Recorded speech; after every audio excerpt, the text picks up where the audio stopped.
He must be removed before the council meets.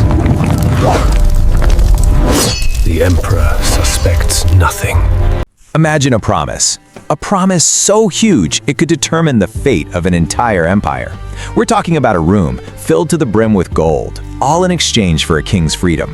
Well, this is the story of that promise, a story of unbelievable wealth, of two worlds crashing into each other, and a betrayal that would echo for centuries.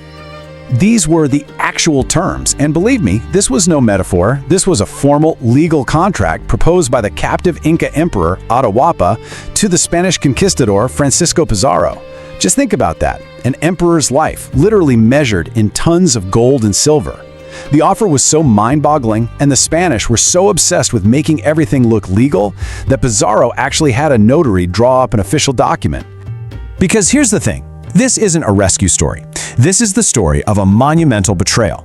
It's about that moment in history when a promise, fulfilled down to the last piece of gold, led not to freedom, but to a cold, calculated execution, an act that literally decapitated the largest empire in the Americas and paved the way for its complete conquest. So, to really get how we got here, we first have to look at the state of the Inca Empire when the Spanish found it. Then we'll dive into the absolutely audacious gamble the Spanish took, the shocking ambush they set up, the legendary ransom they collected, and finally, the devastating betrayal that sealed an empire's fate and unleashed a chaotic aftermath that changed South America forever. You know, when Francisco Pizarro landed on the shores of the Inca Empire back in 1532, he didn't find some unified, monolithic power. Not at all. He basically stepped right into the smoldering embers of a brutal civil war. The empire was massive, it was sophisticated, but it was also bleeding from some very deep, self-inflicted wounds. The timing of all this was just tragically perfect for the Spanish. You see, years before they even set foot there, an invisible European invader, smallpox, had already swept through, killing the emperor and his chosen heir. This disaster kicked off a vicious 5-year war between two half-brothers, Huáscar, the heir in the capital city of Cusco, and Atahualpa, a brilliant general who had the loyalty of the army up north. And, in an unbelievable twist of fate, Atahualpa had just won this war, at the exact moment Pizarro's tiny expedition showed up on the horizon. Okay, let's just stop and think about the sheer audacity of Pizarro's mission. He wasn't leading some grand royal army. This was a small, private group of adventurers basically following rumors of a kingdom of gold. They were completely isolated, thousands of miles from any backup, and they were about to face the victorious emperor of a massive empire. I mean, the numbers here are almost comical. Atahualpa is commanding a veteran army of nearly 80,000 soldiers, fresh off a major victory. Pizarro has 168 men. 62 of them are on horseback. Any kind of direct fight out in the open would have been instant annihilation for the Spanish. It wouldn't have even been a battle. Pizarro knew his only chance, his only path to survival, was deception. He sent a very polite, almost flattering invitation to Atahualpa, who was camped with his massive army just outside the town of Cajamarca. The invitation was for a feast, a peaceful meeting in the town square. Atahualpa, feeling completely confident after his victory, and frankly pretty dismissive of this tiny band of strange bearded men, said yes. And that brings us to the day itself, November 16th, 1532. Picture this. Pizarro has hidden his men, his cavalry, his foot soldiers, his few small cannons inside the empty buildings all around the main square of Cajamarca. Everything is silent. They're just waiting. Atahualpa didn't enter the square with an army.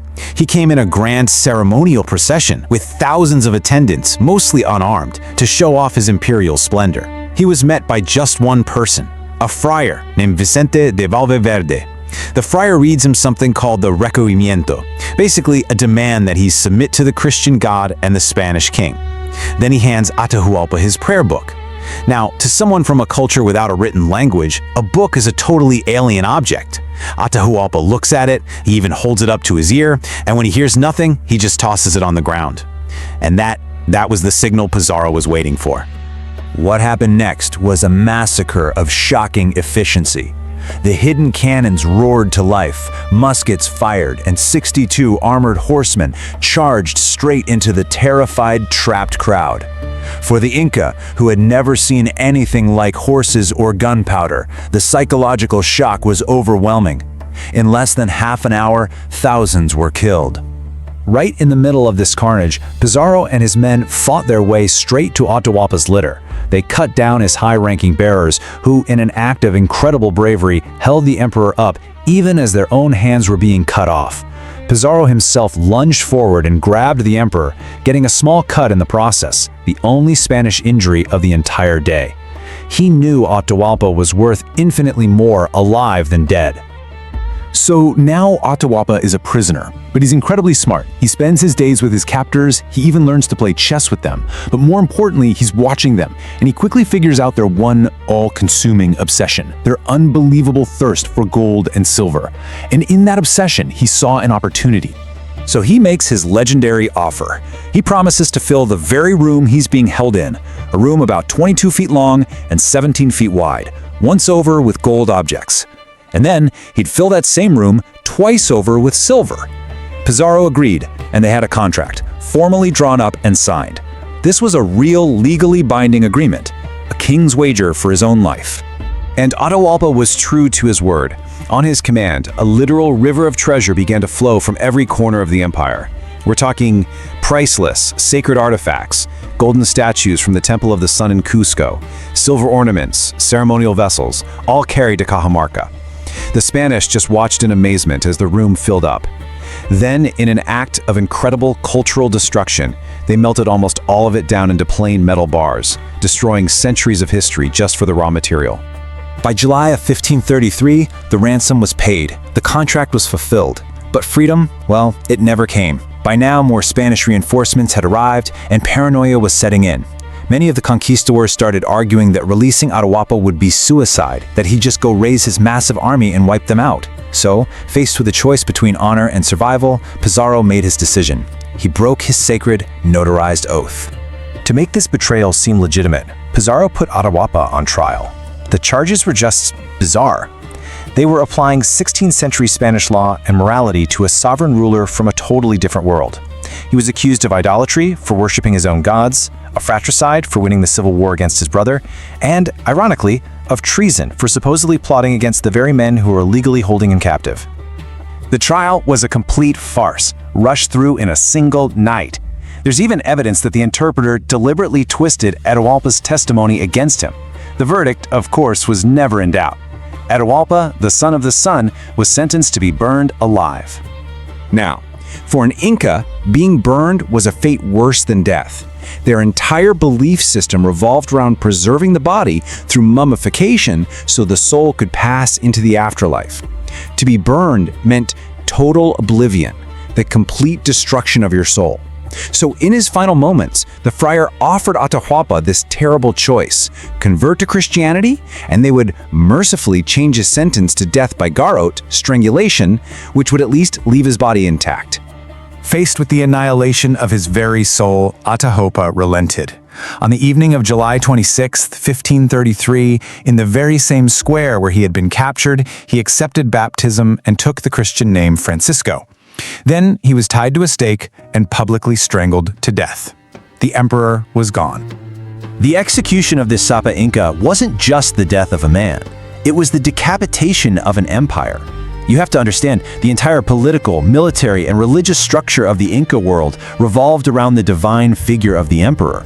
With him gone, the central nervous system of the empire was just severed.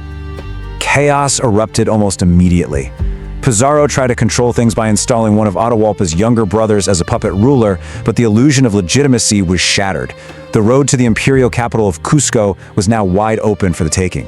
And while pockets of fierce Inca resistance would fight on for another 4 decades, the centralized, unified empire was effectively broken. You know that old saying, history is written by the victors? Well, this event is a perfect example. The Spanish chroniclers, writing back to their king, painted the execution as a regrettable but necessary act against a deceitful tyrant who was plotting their doom. But the indigenous accounts tell a much different story. They record it for what it was, the ultimate act of treachery, a broken promise that led to the murder of their divine king. In the end, the ransom of Atahualpa is one of history's most tragic and brutal stories. An unbelievable treasure was paid, a contract was fulfilled, and yet the promise was broken. It forces us to ask some really tough questions. In a clash of empires like this, what is a person's word truly worth? And what is the real, lasting price of a betrayal that can shatter an entire civilization?